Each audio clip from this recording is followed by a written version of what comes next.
अस्सलाम वालेकुम। उम्मीद है आप खैरियत से होंगे। आप देख रहे हैं नेक्स्ट स्टेज सॉल्यूशन का यूट्यूब चैनल और मैं हूं अशफाक मुश्ताक। मैं आपको सिखा रहा हूं एसईओ ब्लॉगिंग का कोर्स। और एसईओ ब्लॉगिंग का कोर्स क्या है, सर्च इंजन क्या होता है, ऑप्टिमाइजेशन क्या होती है, सर्च इंजन काम कैसे करता है, ये हम लेक्चर नंबर 1 में कवर कर चुके हैं और आज है इसका लेक्चर नंबर 3। लेक्चर नंबर 3 को देखने से पहले बहुत इंपॉर्टेंट है कि आप लेक्चर नंबर 1 और 2 को लाजिम देख लीजिएगा। 2 का ही ये सीक्वल आगे बनाया जा रहा है आपको बताने के लिए कि और कौन-कौन सी ऑप्शंस मौजूद हैं डोमेन बाय करने की। तो आज के लेक्चर में हम जानेंगे कि एक्सपायर्ड डोमेन्स क्या होती हैं, एक्सपायर्ड डोमेन्स बाय कैसे की जाती हैं, फ़ायदे क्या हैं, नुकसान क्या हैं, कीमत क्या है, क्या उसी कीमत में मिल जाएगी एक्सपायर्ड डोमेन, हमें बाय करनी क्यों चाहिए, किस वजह से अगर ये महंगी मिलती हैं, एडिशनल कॉस्ट इनकर करनी पड़ती है, तो उसके पीछे कोई ना कोई रीज़न्स होंगे, वो सारे रीज़न्स डिस्कवर करने की कोशिश करेंगे। तो अगर गुज़िश्ता लेक्चर्स नहीं देखें, तो इस वीडियो को फ़िलहाल स्टॉप करके आप उन लेक्चर्स को लाज़िम देख लीजिएगा और उसके बाद लेक्चर नंबर 3 को दोबारा से कंटिन्यू कीजिएगा। और अगर चैनल को सब्सक्राइब नहीं किया हुआ और बेल आइकन नहीं दबाया आपने तो प्लीज़ ये काम कर लीजिएगा ताकि हमारे नोटिफिकेशंस आपको बर वक्त मिल सकें और आप कोई भी इम्पोर्टेंट लेक्चर कोई टॉपिक को मिस ना कर दें, अपनी साइट पे उसको अप्लाई करने से महरूम ना हो जाएं और आपकी साइट ख़राब ना हो जाए, उसमें मसले ना आ जाएं या ट्रैफिक के ये जो भी फैक्टर्स आप चाह रहे थे वो आप स्किप ना कर दें। तो लेक्चर का आगाज़ करते हैं। एक्सपायर्ड डोमेन्स होते क्या हैं? सबसे पहला जो हमारा कंसर्न है, एक्सपायर्ड डोमेन्स वो डोमेन्स हैं जो एक्सपायर हो गई हैं। सिंपल वर्ड्स में अब एक्सपायर कैसे हो गई हैं? आपने कोई भी डोमेन लेक्चर नंबर 2 को मैं दोबारा से रिकैप कर देता हूँ, आपको बता देता हूँ कि उसकी इम्पोर्टेंस क्या है। मैं सारी चीज़ें रिपीट नहीं कर पाऊँगा वक़्त को बचाने के लिए ताकि आप उसको देख लें। उसमें हमने डिटेल में लर्न किया था डोमेन्स की कौन-कौन सी ख़ुसूसियात होती हैं उसको बाय करने के लिए या डोमेन नेम चूज़ करने के लिए हमें किन-किन चीज़ों का ख़्याल रखना चाहिए, बाय कैसे करते हैं, होस्टिंग क्या होती है, सब कुछ हमने उसमें कवर किया था। तो एक्सपायर्ड डोमेन हमने एक क्यों बाय करनी है, एक्सपायर्ड डोमेन होती क्या है? अगर आपने एक डोमेन आज बाय कर ली है और आज के दिन के बाद 365 दिन उसमें ऐड कर दें, 1 साल के लिए आपने डोमेन को बाय किया, तो 1 साल के बाद अगर आप उसका रिन्यूअल नहीं करते हैं, रिन्यू नहीं करेंगे, उसको 1 साल के लिए या नंबर ऑफ ईयर्स के लिए एक्सटेंड नहीं करते हैं, तो आपकी डोमेन एक्सपायर हो जाएगी। अब एक्सपायर्ड डोमेन्स भी दोबारा से मार्केट में जिस रजिस्ट्रार के पास वो डोमेन बुक की थी, फॉर एग्ज़ाम्पल लास्ट लेक्चर के केस में आपने होस्टिंगर से डोमेन बाय कर ली थी, फ्री में मिली थी आपको। वो आपने बाय कर ली है, अब वो नेम जो आपने रजिस्टर किया था, वो उसके पास अवेलेबल था, उसने उसको मार्केट प्लेस पे एक्सपायर्ड डोमेन के सेक्शन में प्लेस कर दिया, लोग वहाँ पर आएँगे और वहाँ से उसको बिड करके बाय करने की कोशिश करेंगे। जिनको वो पसंद आती होगी, वो नेम भी अच्छा हो सकता है, वो उस नेम के अलावा उस डोमेन की कुछ ख़ुसूसियात हैं जो आगे हम अभी लर्न करने वाले हैं, वो भी बेस हो सकती है जिसकी वजह से वो डोमेन मार्केट में सेल हो सकती है। अगर किसी ने डोमेन नेमचीफ से बाय किया या गोडैडी से बाय किया और वो एक्सपायर हो जाती है, तो वो डोमेन वो अपनी मार्केट प्लेस पे वही रजिस्ट्रार डोमेन रजिस्ट्रार क्या होता है जहाँ से आप डोमेन बाय कर सकते हैं, उसको रजिस्टर कर सकते हैं, उसको डोमेन रजिस्ट्रार बोलते हैं। डोमेन रजिस्ट्रार के पास ऑप्शन होगी कि वो नेम जो उसने बुक किया था आपके लिए, वो अब एक्सपायर हो चुका है, उसको रिन्यूअल नहीं करवाया गया, तो वो मार्केट में अवेलेबल होगा दोबारा से बाय करने के लिए।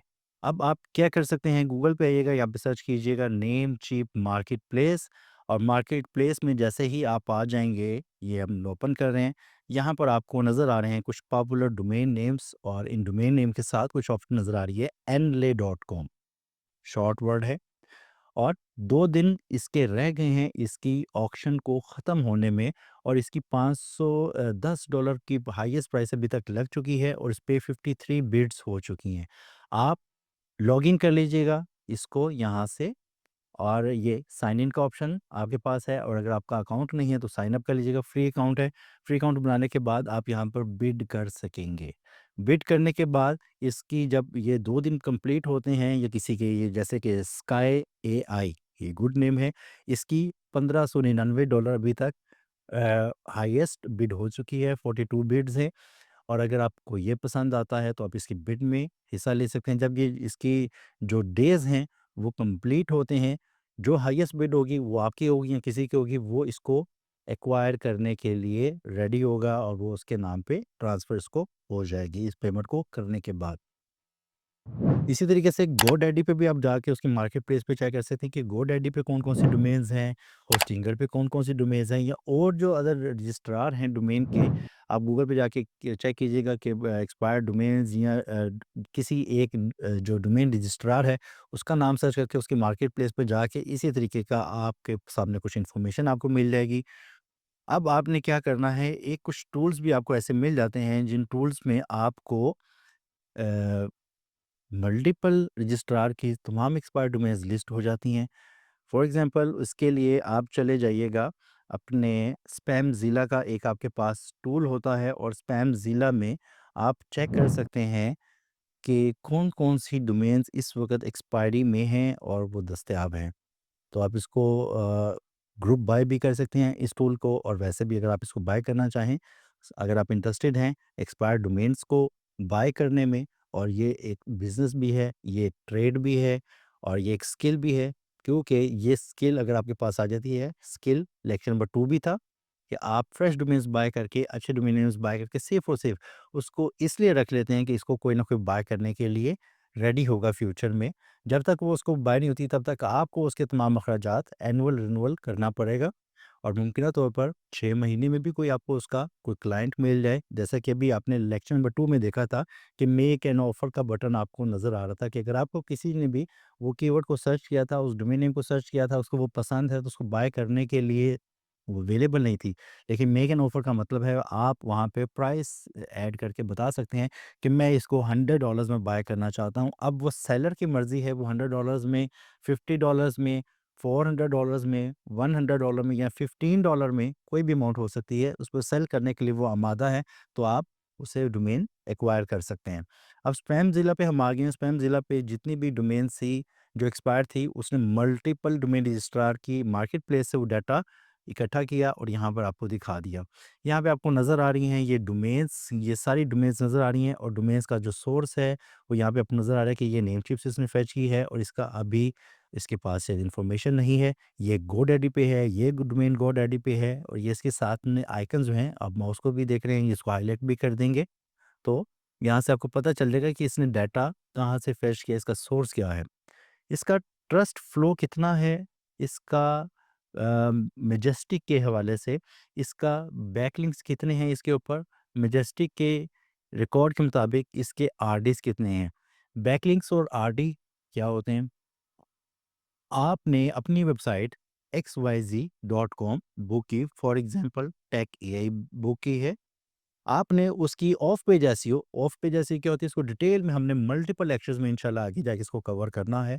उसके हिसाब से आपने किसी एक डोमेन को, अपनी डोमेन को किसी और डोमेन के ऊपर एक लिंक ऐड करवाने के लिए, चाहे वो फ्री है या पेड है, कुछ भी हो सकता है। आपने बैकलिंक ऐड करवाया, तो इसका मतलब है उस साइट ने आपको रेफ़र किया गूगल की नज़र में, सर्च इंजन की नज़र में या और जो टूल्स हैं, उन्होंने नोट किया कि आपकी साइट का लिंक किसी जगह पे मौजूद है। अब वो लिंक, वो वेबसाइट आपकी साइट को रेफ़र कर रही है, तो आपकी जो रेफ़रिंग डोमेन्स हैं, वो नो यहाँ पर आ गई। लेकिन आपके केस में आपने एक बिल्ड करवाया था, तो एक डोमेन आपको रेफ़र कर रही है, तो आपके रिकॉर्ड में 1 नज़र आ जाएगा, 1 दीजिए। अब एक बैकलिंक भी तो आपने लगवाया ना, बैकलिंक लगवाया एक और एक डोमेन ने आपको रेफ़र किया। अब आप क्या करेंगे, उसी डोमेन से कहते हैं भाई एक और लिंक मेरा मेरा एक और आर्टिकल मेरे लिंक के साथ अपनी साइट पे लगा दीजिए। जब आप उसी से रिपीट काम करवाते हैं, तो आपके रेफ़रिंग डोमेन्स 2 हो जाएँगे। ऐसा ही है ना? नहीं, ऐसा नहीं है। आप क्यों, डोमेन तो एक ही रेफ़र कर रही है। फॉर एग्ज़ाम्पल आप अपनी साइट xyz.com का लिंक लगवाते हैं नेक्स्ट सॉल्यूशन पे या डिज़ाइन्स वैली पे। डिज़ाइन्स वैली ने आपको एक दफ़ा रेफ़र कर दिया, दोबारा फिर जब आप डिज़ाइन्स वैली पे ब्लॉग लगवाने के लिए आते हैं, तो उस केस में रेफ़रेंस तो आपको ऑलरेडी मिल चुका हुआ है। तो आपका रेफ़रेंस तो 1 ही गिना जाएगा, चाहे आप 10 दफ़ा वहाँ पे लिंक लगवाएँ। लेकिन आपके बैकलिंक्स बढ़ जाएँगे। अगर आप दूसरी दफ़ा डिज़ाइन्स वाले से राब्ता करते हैं अपने बैकलिंक के लिए, तो इस केस में आपके बैकलिंक्स 2 हो जाएँगे और आपके जो रेफ़रिंग डोमेन है, वो आपका एक ही रहेगा। तो यहाँ पे बताया जा रहा है कि नो इसके आरडीज़ हैं, नो रेफ़रिंग डोमेन्स हैं, लेकिन इसके 18 बैकलिंक्स हैं। अब मुमकिना तौर पर इसने एक डोमेन से मल्टीपल लिंक ली हों या हर डोमेन से 2-2 लिंक ली हों, तो ये तकरीबन कुछ इस तरीके से एवरेज बन रही है। यहाँ पे हर डोमेन जो भी अवेलेबल है एक्सपायर्ड डोमेन, उसके साथ यहाँ पे टॉपिक्स भी आपको मिल रही हैं। अब ये टॉपिक्स कौन से हैं, ये उसकी निश है कि ये साइट, ये डोमेन किस पे बनी थी, किन टॉपिक्स को कवर कर रही थी। और लेक्चर नंबर 2 को देख लीजिएगा, उसमें आपको इम्पोर्टेंस बताई गई थी कि डोमेन नेम को सिलेक्ट करने के लिए आपको सबसे पहले इस चीज़ का ख्याल रखना है कि आपको किस निश में काम करना है, तो यहाँ से आपको ये निश की डिस्कवरी मिल जाएगी। नेक्स्ट स्टेप, यहाँ पे इसकी लैंग्वेज आपको मिल जाएगी कि ये किस लैंग्वेज की है। आपको इंग्लिश लैंग्वेज में भी मिल जाएंगी साइट्स, अरेबिक में भी मिल सकती हैं, आपको डच में मिल जाएगी, जर्मन में मिल जाएगी, स्पेनिश में मिल जाएगी, हिंदी में मिल जाएगी, उर्दू में भी मिल जाएगी। जो डोमेन एक्सपायर्ड यहाँ से फैच की गई हैं, उनकी मल्टीपल लैंग्वेजेस हो सकती हैं। और आपको प्रेफरेंस क्या है कि आप इसको इंग्लिश में बाय कीजिएगा, इंग्लिश में बुक कीजिएगा। लैंग्वेज के साथ-साथ आपको यहाँ पर इसका AHREF सेमरश से रिलेटेड भी डिटेल को मिल जाएगी, मोज़ से रिलेटेड डिटेल मिल जाएगी। सेमरश, मोज़, AHREF ये क्या है? इनको डिटेल में लर्न करेंगे। इन शॉर्ट आपको अभी बताता हूँ, ये वो टूल्स हैं जो क्रॉल करते हैं आपकी साइट को, आपकी साइट के पेजेस को, आपके ब्लॉग्स को, और करने के बाद आपकी साइट को कोई ना कोई ट्रैफ़िक का सिंबल दिखा देते हैं, नंबर दिखा देते हैं कि इस साइट पे इतनी ट्रैफ़िक आ रही है और इस साइट का ये स्कोर है। और वो स्कोर क्या होता है, 0 से 100 के दरमियान कोई स्कोर है। अब 4 नाम हमने ज़िक्र किए हैं, मोज़, मैजेस्टिक, सेमरश और AHREFS। इनका अपना एल्गोरिदम है, अपना सिस्टम है, और हर जो ये टूल है, इनका कैलकुलेशन का मेथड डिफरेंट है। फॉर एग्जांपल एचआरईएफएस आपकी साइट को उसकी परफॉर्मेंस को देखते हुए स्कोर असाइन करती है। आपका डीआर डोमेन रेटिंग 5 है। सेमरश उसको अथॉरिटी स्कोर को 2 के साथ रिफ्लेक्ट करती है। मैजेस्टिक में भी उसको 7 दिखा रही हो, मोज उसको 3 नंबर पे दिखा रही हो। तो ये सब का क्राइटेरिया मुख्तलिफ हो सकता है, इसलिए आपको यहाँ पर नज़र आ रहा है कि इसका ट्रस्ट फ्लो यहाँ पे 21 है, लेकिन यहाँ पे एएचआरईएफ में इसका डीआर 0 है। डिफरेंस यहाँ पे भी आपको नज़र आ गया। यहाँ पे देखिएगा क्रॉलिंग क्या होती है, क्रॉलिंग को हमने लेक्चर नंबर 1 में कवर किया था, इसलिए मैं कह रहा था कि आप उसको ज़रूर देख लीजिएगा ताकि हम बार-बार हर चीज़ को डिफ़ाइन ना करना पड़े, वक़्त बचा लें और प्रोडक्टिव चीज़ें, नई-नई चीज़ें हम सीख सकें। अब क्या कि आपका यहाँ पे आरडीज़ 12 नज़र आ रहे हैं और यहाँ पे आरडीज़ आपको 9 नज़र आ रहे हैं, ये भी एक वेरिएंस है। इसकी वजह क्या है? दोनों टूल्स के जो क्रॉलिंग है, उनका जो सिस्टम है कि वो बैकलिंक्स को कितना इंडेक्स करता है, कितना रिकॉर्ड करता है, कितनी देर के बाद करता है, ये डिपेंड करता है इन टूल्स के क्रॉलर्स पे, उनके जो सिस्टम है, जो इन्होंने डेवलप किया है, उसकी क्या फ्रीक्वेंसी है। नेक्स्ट, ये बैकलिंक्स 46 बता रहा है और ये बैकलिंक्स 18 बता रहा है। बहरहाल आपको ओवरऑल सबका जो स्कोर है यहाँ पे देखने को मिल रहा है। पोजीशन मिल जाएगी आपको, यहाँ पे मोज़ के हवाले से इन्फॉर्मेशन मिल जाएगी। यहाँ पे उसकी डेट पता चल जाएगी, कब ये ऐड हुई, 29 मई को ये ऐड हुई थी डेटाबेस में और ये अवेलेबल है। इसी तरीके से आप नीचे वाली बाकी डोमेन्स की भी रिलेटिव इन्फॉर्मेशन देख के जो आपको पसंद आती है, और पसंद आने में इस चीज़ का मेजर रोल है कि वो डोमेन नेम के करैक्टर्स, उसका नाम, उसकी निश, ये सारा लेक्चर नंबर 2 पे डिपेंडेंट है। वो चीज़ें आपने इनमें ज़रूर देख लेनी है, उसके बाद आपने इसको बाय करना है। आप ये भी कर सकते हैं कि फ़िल्टर लगा लेते हैं कि हमें कोई और लैंग्वेज की नहीं चाहिए। यहाँ पे फ़िल्टर का बटन आपको नज़र आ रहा है, फ़िल्टर पे क्लिक करके यहाँ पर आप मेजर टीएलडीज़ आपको डॉट एआई भी मिल रहा होगा, डॉट को डॉट यूके भी नज़र आ रहा होगा इस लिस्ट में। हमें चाहिए dot com, dot net, dot ORG.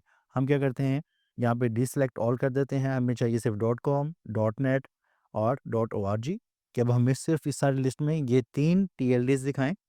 फिर कंट्री टीएलडीज़ भी क्या होते हैं, कंट्री टीएलडीज़ जैसे डॉट आईएन इंडिया के लिए, डॉट पीके पाकिस्तान के लिए, डॉट यूएस, डॉट एई ये कंट्रीज़ जो हैं, अरब एमिरेट्स, यूएसए, यूके, उनके भी टीएलडीज़ की डोमेन्स अवेलेबल होती हैं। तो आपको कंट्री टीएलडीज़ को भी बायपास करना है, आपको नहीं चाहिए, स्किप कीजिएगा। मोस्ट रिलेटेड कुछ स्पेसिफिक क्राइटेरिया है, ज़िला का क्राइटेरिया, सेमरश का या एएचआरईएफ का, ये क्राइटेरियाज़ भी यहाँ पर आप डिफ़ाइन करके अपने रिज़ल्ट्स को फ़िल्टर कर सकते हैं। फ़िलहाल हम यहाँ पे इसको फ़िल्टर नहीं कर रहे हैं इंटेंशनली, आप करना चाहें तो ज़रूर कर सकते हैं। हम यहाँ पे क्या करते हैं, जनरल में आके ये देख लें, कहते हैं नंबर्स, और हमने लेक्चर नंबर 2 में ऐलान किया था कि डोमेन में नंबर्स नहीं होना चाहिए, तो यहाँ पर हम इसको अनचेक कर देते हैं। हमने कहा था डैशेज़ भी नहीं होने चाहिए, हाइफ़न्स नहीं होने चाहिए, इसको भी अनचेक कर देते हैं।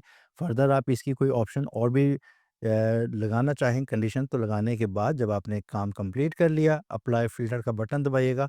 अब ये डेटाबेस आपके क्राइटेरिया के मुताबिक रिफ़्रेश होगी, रिफ़्रेश होने के बाद आपको ये लिस्ट मिली है जिसमें एक्सपायर्ड डोमेन्स मिल रही हैं, लेकिन हमने लैंग्वेज पे फ़िल्टर नहीं लगाया। यहाँ पे हमें फ्रेंच भी नज़र आ रही है, तो हम फ्रेंच को भी बायपास करने के लिए यहाँ पे कहीं पे लैंग्वेज हमें मिल जाएगा, लैंग्वेज। ये लैंग्वेजेज़ आपको नज़र आ गई, इनको डीसेलेक्ट कर लें और यहाँ पे सिर्फ़ ईएन इंग्लिश को हम सेलेक्ट कर लेते हैं ताकि हमें सिर्फ़ इंग्लिश वेबसाइट्स नज़र आएँ। अप्लाई फ़िल्टर पे दबाते हैं, अब अगेन ये रिफ्रेश करेगा, रिफ्रेश करने के बाद आपको जो रिज़ल्ट्स मिलेंगे वो तमाम इंग्लिश वेबसाइट्स, इंग्लिश लैंग्वेज की वेबसाइट्स मिलेंगी। और सेकंड क्राइटेरिया क्या था, उसमें डैशेज़ नहीं होंगी, उसमें डिजिट्स नहीं होंगे। ये क्राइटेरिया लगाने के बाद और dot com, dot net, dot ORG की ही मिलेंगी, कंट्री टीएलडीज़ ख़त्म। तो ये फ़िल्टर हो गए। अब इन डोमेन्स को आपने रिव्यू करना है। रिव्यू में आप यहाँ पे ये देखिएगा, ये है बाइसाइकिल जॉर्जिया और इसके टॉपिक्स ये हैं sports cycling and society law. Next नीचे वाली इस वेबसाइट को देखिए, एन एनकोड स्टेज और इसका टॉपिक क्या है, बिजनेस। नीचे डोमेन है, इसका टॉपिक क्या है, यहाँ पे माउस लाने से आपको बता रहा है रिक्रिएशनल, रीजनल, ट्रैवल से रिलेटेड वेबसाइट है। तो अगर आपने ट्रैवल से रिलेटेड वेबसाइट करनी है तो आप इस डोमेन को बाय कीजिएगा। स्पोर्ट्स की मिलती है, स्पोर्ट्स पर बाय कर लीजिएगा। तो इस तरीके से यहाँ पे आप टॉपिक की डिस्कवरी करने के बाद आप अपनी डोमेन का सिलेक्शन करते हैं। फर्दर डिटेल में जाते हैं कौन कौन से और हमने चीज़ों को मद्देनज़र रखना है। बट यहाँ पे अब एक्सपायर्ड डोमेन को क्या होते हैं, इसके बारे में तो लर्न कर लिए, ये भी जान लेते हैं कि हमें इसको बाय करना क्यों, लर्न क्यों कर रहे हैं। अगर एक अच्छा डोमेन जिसका ट्रस्ट फ्लो या एएचआरईएफ का स्कोर बेहतर है, आप उसकी निश को देखते हुए उसी निश को दोबारा से रिवाइव करते हैं, तो रिवाइव करने के बाद आपको वो जो एफर्ट्स करनी थी कि ज़ीरो डीआर की वेबसाइट फ्रेश डोमेन की, उसको 15 पे, 20 पे, 25 पे लेके आने में जो एफर्ट करनी थी, वो आपको नहीं करनी पड़ेगी। आप उसी साइट को दोबारा से लाइव कीजिएगा, उसके रेफरिंग डोमेन्स आपको मिल जाएँगे, उसके बैकलिंक्स आपको मिल जाएँगे, उसके ट्रैफ़िक आपको मिल जाएगी और उसकी इंडेक्सिंग वगैरह से रिलेटेड भी इन्फॉर्मेशन आपको परेशानी नहीं होगी। नेक्स्ट स्टेप, अगर आप कहते हैं कि मुझे साइट बिल्ड ही नहीं करनी है, तो भी आपके पास एक अच्छी ऑप्शन मौजूद है। आप ये डोमेन को बाय कीजिएगा और इसको होस्ट मत कीजिए। होस्ट नहीं करेंगे, बनाएँगे नहीं तो इस डोमेन को रीडायरेक्ट कर दीजिएगा अपनी जो एक्सिस्टिंग डोमेन है xyz.com जो आपने बाय की है, जिस पे आपने साइट बिल्ड कर रहे हैं हमारे साथ, तो रीडायरेक्ट कर दीजिएगा। अब रीडायरेक्शन क्या है? रीडायरेक्शन ये समझ लीजिए कि आपने ये domain for example bicycle Georgia को बुक कर लिया और इसकी जो होस्टिंग की जो डोमेन रजिस्ट्रार की सेटिंग है, ये नेमशिप पे पड़ा हुआ है। नेमशिप में जाके आपने रीडायरेक्शन ऐड करनी है कि जब भी इस साइट को या इस साइट का कोई यूआरएल एक्सेस किया जाए, तो मेरी साइट खुल जाए xyz.com। तो इस साइट की रीडायरेक्शन हो गई, कोई भी यूज़र जब इसको एक्सेस करेगा तो आपकी साइट ओपन होगी और इस साइट के जितने भी पॉजिटिव फैक्टर्स थे वो आपको शिफ्ट हो जाएँगे, माइग्रेट हो जाएँगे। आपकी डोमेन अथॉरिटी, आपके जो बैकलिंक्स वगैरह वो भी आपके खाते में ऐड हो जाएँगे। है ना ज़बरदस्त बात? और अब आप फर्दर किसी डोमेन को एक्सप्लोर करने के लिए आपको और क्या-क्या चीज़ों का ख़्याल रखना चाहिए। यहाँ पर स्पैमज़ीला ने खुद से भी इनको एक स्कोर अलॉट किया है। इसने 2 स्कोर दिया है, क्लीन स्कोर दिया है। इस पे डिटेल पे क्लिक कीजिएगा, लोडिंग करेगा रिज़ल्ट्स की और लोडिंग के बाद आर्काइव के टैब में आपको दिखा रहा है कि ये देखिए ये साइट ऐसी बनी हुई थी। अब आर्काइव क्या होता है? archive.org एक सर्विस है, एक वेबसाइट है जो इंटरनेट पे साइट्स वगैरह को क्रॉल करती है, उनको स्टोर करती है, उनका डाटा, उनकी लेआउट्स वगैरह को। तो आपको यहाँ से अंदाज़ा हो जाएगा, ये 24 फरवरी 2001 को साइट कुछ ऐसी दिखती थी। बाइसाइकिल से रिलेटेड है। अगर आपका ट्रैवल बाइसाइकिल से रिलेटेड निश होगी तो आप इसको बुक कर सकते हैं और आगे आप फर्दर टॉपिक्स को भी देख सकते हैं। आप archive.org पे इस डोमेन को सर्च कीजिएगा और इसको आप डाउनलोड भी कर सकते हैं, रिवाइव कर सकते हैं। इसके बैकलिंक्स को हमने लर्न कर लिया कि बैकलिंक्स होते क्या हैं। अब इस ख़ास स्पेसिफिक डोमेन बाइसाइकिल जॉर्जिया के जो बैकलिंक्स हैं, वो ये मौजूद हैं। अब आपने यहाँ पे ये आइडेंटिफ़ाई करना है कि क्या ये बैकलिंक्स अच्छे हैं या बुरे हैं? अब अच्छे-बुरे कैसे पता चलेगा आपको? वैसे तो इन डिटेल आपको फर्दर आने वाले लेक्चर्स में पता चलेगा, लेकिन आप ये कर सकते हैं yellowpages.com कुछ डोमेन्स ऐसी आपको नज़र आ रही होंगी जिनको आप ऑलरेडी जानते होंगे, आपको पता होगा ये एक बड़ा नाम है और वहाँ से बैकलिंक लेने के लिए हज़ारों डॉलर की कॉस्ट आ सकती है, तो यहाँ पे इसको लिंक मिला हुआ है।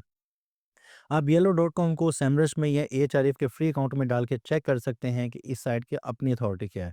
अगर यहाँ पे बैकलिंक्स ऐसी वेबसाइट्स के मिले हुए हैं जिनका डीआर अथॉरिटी स्कोर ज़्यादा है, तो ये एक गुड बैकलिंक है और गुड बैकलिंक मिला है बाइसाइकिल जॉर्जिया को, तो ये बाय करने के काबिल है। लेकिन अगर इसके जो लिंक्स है वो ऐसे बने हुए हैं, यूजीसी टाइप के हैं। यूजीसी क्या है? User generated content. जैसे कि लिंक्डइन की बात कर लें, आप कोरा की बात कर लें, जिसमें कोई भी यूज़र साइन अप करके वहाँ पे लिंक ऐड कर दे, कोई बात कर रहा है, किसी सवाल का जवाब दे रहा है, वहाँ पे उसने अपना लिंक ऐड कर दिया है या आर्टिकल वहाँ पे पब्लिश कर दिया है, तो वो जो बैकलिंक गिना जाएगा उसकी कोई अहमियत नहीं है। या ऐसी वेबसाइट्स के बैकलिंक्स मिल रहे हैं जिनकी अथॉरिटी ही ज़ीरो है या ज़ीरो के आस-पास 2, 3, 4 है, तो ऐसा फ़ायदा कोई नहीं होने वाला। तो ऐसे बैकलिंक्स आपको कोई फ़ायदा नहीं देंगे, तो उनको आप स्किप कर दीजिएगा, इग्नोर करके दूसरी ऑप्शंस को डिस्कवर करेंगे।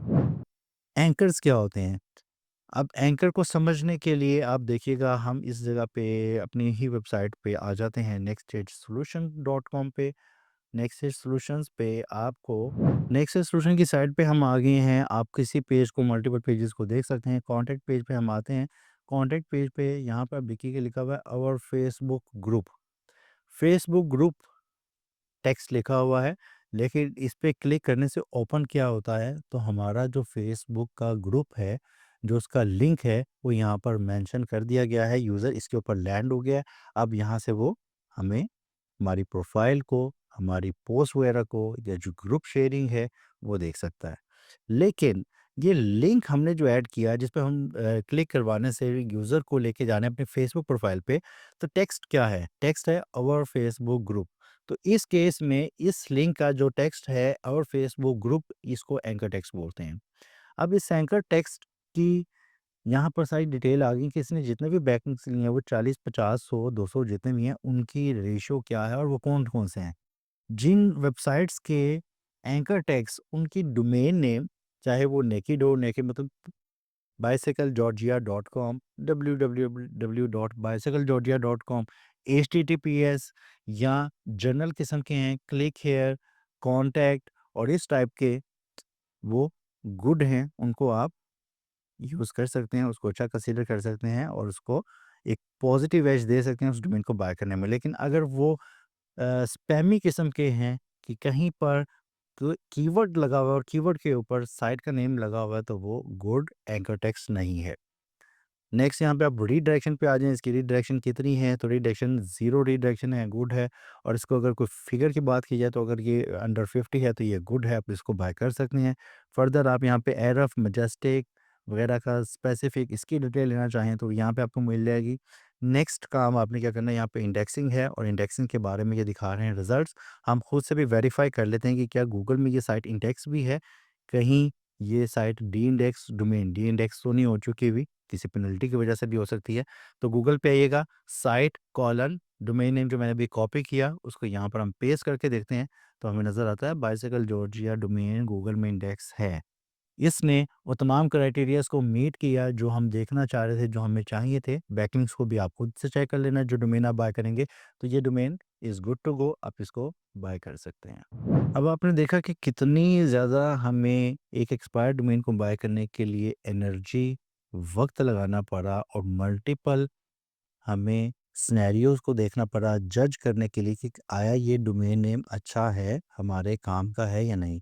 और रीडायरेक्शन की बात पे एक चीज़ मेरे ज़हन में आई, वो भी आपको बताता चलूँ कि अगर आपकी ट्रैवल से रिलेटेड वेबसाइट है और आप इसी साइट को माइग्रेट करना चाहते हैं तो ये गुड है। लेकिन अगर आप हेल्थ की एक्सपायर्ड डोमेन को अपनी ट्रैवल पे रीडायरेक्ट करेंगे तो ये भी गुड नहीं है। तो आपने निश का लाज़िम ख़्याल रखना है कि अगर हेल्थ की एक्सपायर्ड डोमेन मिली है और आपकी भी हेल्थ की ही साइट है, तो ये रीडायरेक्शन काम करेगी। नेक्स्ट फ़ेज़ कि कितनी मेहनत की है और मेहनत करने के बाद हमें पता चलता है कि ये डोमेन गुड नहीं है। सारी एफर्ट्स वेस्ट, फिर नेक्स्ट डोमेन को असेस करना पड़ेगा, उसको इवैल्यूएट करना पड़ेगा। तो यहाँ पर आपको कुछ ऐसे भी लोग मौजूद हैं, ऐसी भी सर्विसेज़ मौजूद हैं जो इन एक्सपायर्ड डोमेन्स को इवैल्यूएट करके बाय कर लेती हैं और इस लिए बाय कर लेती हैं कि हम जैसे लोग उसको बाय आसानी से कर लें। तो उसके लिए मैं आपको लेके जाता हूँ, गूगल पे आके सर्च कीजिएगा डोमेन कोस्टर, और डोमेन कोस्टर में जैसे ही आप आएँगे, तो यहाँ पर इसकी साइट पे आप एक दफ़ा साइन अप कर लीजिएगा फ्री में। अगर ये आपसे पूछता है कि आप ह्यूमन हैं, तो उसको सबूत दीजिएगा और ये कैप्चा फिल कर दीजिएगा। यहाँ पर आपको लॉगिन कर लीजिएगा, simple Google sign up with Google कीजिएगा। गूगल पे साइन अप करने के बाद यहाँ पे आपके पास आ रहा है डोमेन की टाइप कौन-सी है, बजट डोमेन चाहिए या प्रीमियम चाहिए। तो हम बजट डोमेन पे क्लिक करते हैं, रिज़ल्ट्स रिफ्रेश होंगे, रिफ्रेश के बाद फ़िल्टर होके आपको वो वेबसाइट्स मिलने वाली हैं जो थोड़े से लो बजट की हैं। जैसे कि अब ये साइट है, इसका नाम पूरा नज़र नहीं आ रहा, यहाँ पर ये बटन है, इस पे क्लिक करेंगे तो ये आपका पूरा नाम बता देगा, congothegame.com, 3 वर्ड पे मबनी है और ये आपको मिल रही है $79 में, एक्सपायर्ड है। किससे रिलेटेड है? गेम वर्ल्ड डोमेन में मौजूद है और इसकी निश भी डोमेन गेम है, गेमिंग बिज़नेस से रिलेटेड है। डीए डोमेन अथॉरिटी, डोमेन की कितनी है? 24 है, लाइव आर्टिस्ट 38 हैं, हिस्टोरिकल आर्टिस्ट के इसके जो फर्दर इसके जो बैकलिंक्स ये आर्टिस्ट को डिस्कवर किया गया था वो 145 थे, 10 साल इसकी एज है, लैंग्वेज इंग्लिश है। आपकी गेमिंग से रिलेटेड वेबसाइट है, आपको इसके स्टैट्स पसंद हैं, आप इसको मोर डाटा पे क्लिक करके देख लीजिएगा और इसको बाय कर सकते हैं ऐड टू कार्ट करके।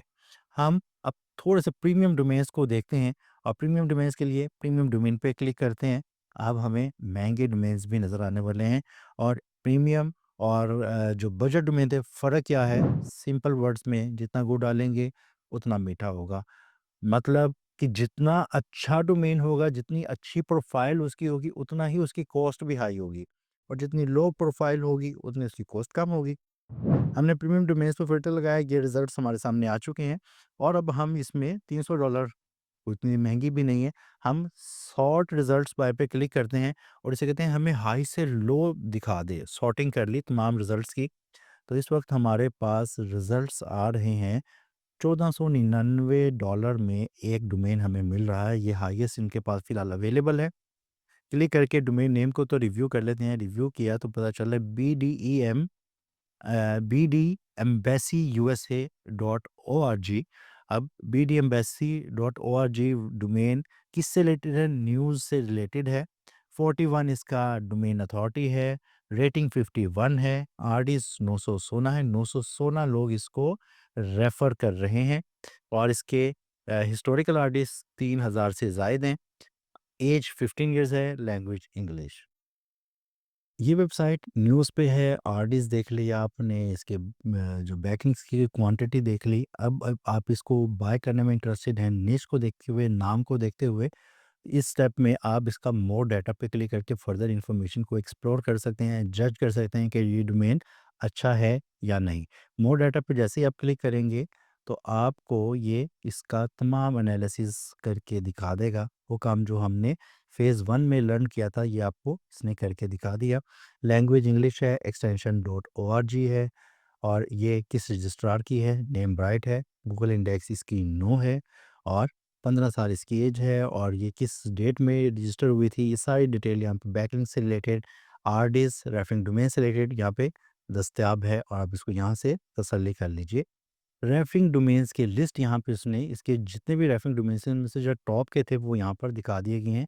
इस डोमेन का लिंक मौजूद है Wikipedia dot O R G पे, एनवाई टाइम्स पे, फिर विकिपीडिया है, प्राइवेसी शील्ड है, archive dot O R G पे और फिर विकीमीडिया पे। तो ये कुछ बड़े नाम हैं और ये सारी लिस्ट में state dot G O V, Texas dot G O V, ये गवर्नमेंट की वेबसाइट्स पे भी इसका बैकलिंक मौजूद है। और ये किससे रिलेटेड है, इसकी भी इन्फॉर्मेशन यहाँ पे मिल जाएगी। अब आप इनको एनालिसिस कर लीजिए कि उन्होंने टॉप के जो इसके आर्टिस्ट है वो यहाँ पर आपको रिफ्लेक्ट कर दिए हैं, शो कर दिए हैं। आपको ये पसंद है तो आप इसको बुक करने में ये आपको एक प्लस पॉइंट यहाँ पे मिलने वाला है। ओवरव्यू डोमेन का जान लीजिए। कहते हैं जी ये जो डोमेन है bdembassyusa.org served as a official platform for the embassy of Bangladesh in Washington DC. यानी कि वाशिंगटन में बांग्लादेश की एम्बेसी की जो डोमेन थी वो ये थी और ये एक्सपायर हो गई है और अगर आप इसको बाय करना चाहें तो इसको आप कितने में कर सकते हैं? $1500 में, $1499 में बाय कर सकते हैं। बैकलिंक्स की पावर का अंदाज़ा लगा लीजिए।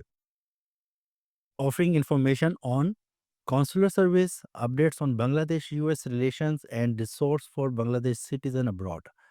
ये आपको बता रहा है कि एम्बेसी से रिलेटेड ये सर्विसेज यहाँ पे दे रहे थे और ये एम्बेसी की साइट रही है। इस डोमेन के हाइलाइट्स में बता रहे हैं आपको कि आपको यहाँ पे बैकलिंक्स किन किन बड़ी रेफरिंग डोमेन्स के मिले हैं, ये भी लिस्ट कर दिया। और यहाँ पे बता रहा है कि अगर इनके लिंक्स की अगर हम एवरेज कॉस्ट देखें, $700 भी अगर एक बैकलिंक आपको कॉस्ट करता हो किसी एक डोमेन पे लिंक लगाने के लिए, तो आपको ये डोमेन $10,500 में कॉस्ट करेगी। इनमें से देखा जाए तो काफ़ी लिंक्स ऐसे हैं हार्डिस जहाँ पे आपके लिए अपना बैंक लिंक लगवाना तकरीबन तकरीबन नामुमकिन होगा। इस केस में आपको ये बिल्ट इन बने बनाए बैकलिंक्स हार्डिस मिल चुके हैं। तो 10,500 को भी अगर ज़हन में रखा जाए, वैसे तो शायद एंड बाय टाइम को आप 10,500 में भी बाय ना कर पाएँ इसका बैकलिंक। तो अगर हम इस 10,500 को भी ज़हन में रख लें कि 10,500 में ये लिंक्स बिल्ड हो सकें, तो भी आपको ये कितने में मिल रही है? $1499 में डोमेन। तो ये वर्थ है इसको बाय करने की। नेक्स्ट इसका क्या है? यहाँ पर आपको सर्फ की कंडीशन को दिखा दी। इसके बाद एंकर टैग्स जो कि अभी हमने फ़ेज़ 1 में सीखा था स्पैमज़िला में, यहाँ पे उसके एंकर टैग्स दिखा दिए। एंकर टैग्स गुड हैं और प्रोफाइल क्लीन है, डाइवर्सिफाइड है, कंसिस्टेंट है and most branded generic URLs यहाँ पे मौजूद हैं, तो ये गुड है। एनालिसिस करके इसने आपके सामने रिपोर्ट शेयर कर दी है। फर्दर यहाँ पे इसकी ट्रैफ़िक के हवाले से इन्फॉर्मेशन आपको मिल गई और ये साइट का archive.org का स्क्रीनशॉट आपके सामने शेयर कर दिया गया, साइट कैसी दिखती थी। और नीचे ट्रेडमार्क के हवाले से कहा गया है we search several trademark databases और हमें कोई मिला नहीं, तो आपने ट्रेडमार्क को भी परेशान हुए बगैर इसको आप अगर बाय करना चाहें तो कर सकते हैं। मोनेटाइजेशन इनसाइट्स के हवाले से इन्फॉर्मेशन है कि क्या-क्या पॉसिबिलिटीज़ मौजूद हैं आपके पास, क्या ये ग्रो करेगी, नहीं करेगी। इन्फॉर्मेशन वेबसाइट यहाँ पर वो आपको रिकमेंडेशन दे रहे हैं आपकी कि आप अगर ये काम करना चाहें तो आप इसको बाय कर लें। वो क्या है? We recommend building a blog और हमने ब्लॉगिंग पे ही तो काम करना है इस कोर्स में। We recommended a blog covering the latest social news, political news and monetize with ad display. आप अगर ये काम करना चाहते हैं, ब्लॉगिंग करना चाहते हैं इन टॉपिक्स के ऊपर, तो आपको रिकमेंडेड है इन ब्लॉग के टॉपिक्स पे, तो आप इसको बाय कर लीजिए। तो ये था टोटल आज का टॉपिक जिसमें हमने एक्सपायर्ड डोमेन्स क्या होती हैं, क्या टाइप्स होती हैं, कहाँ से मिलती हैं, कैसे बाय करते हैं, कौन-कौन सी ऑप्शंस हैं, इनको डिस्कवर किया है इन अ नटशेल। तो उम्मीद है ये इन्फॉर्मेटिव लेक्चर आपको पसंद आया होगा। अब आपने लेक्चर नंबर 2 भी देख लिया, लेक्चर नंबर 3 भी देख लिया। अब आप फैसला कीजिए कि आपको किस निश में जाना है। निश के बाद आपने ये फैसला करना है कि आपने डोमेन नेम फ्रेश बाय करना है लेक्चर नंबर 2 को फॉलो करते हुए या लेक्चर नंबर 3 को फॉलो करते हुए, आज के लेक्चर को फॉलो करते हुए एक्सपायर डोमेन बाय करना है।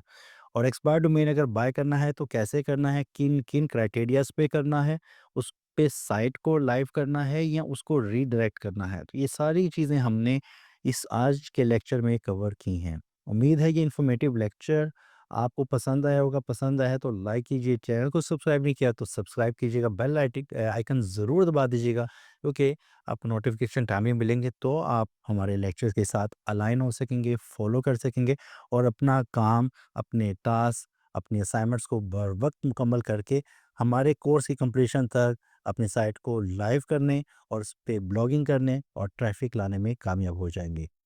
बहुत जल्द मिलते हैं नए टॉपिक के साथ, नए लेक्चर के साथ, तब तक के लिए अल्लाह हाफ़िज़।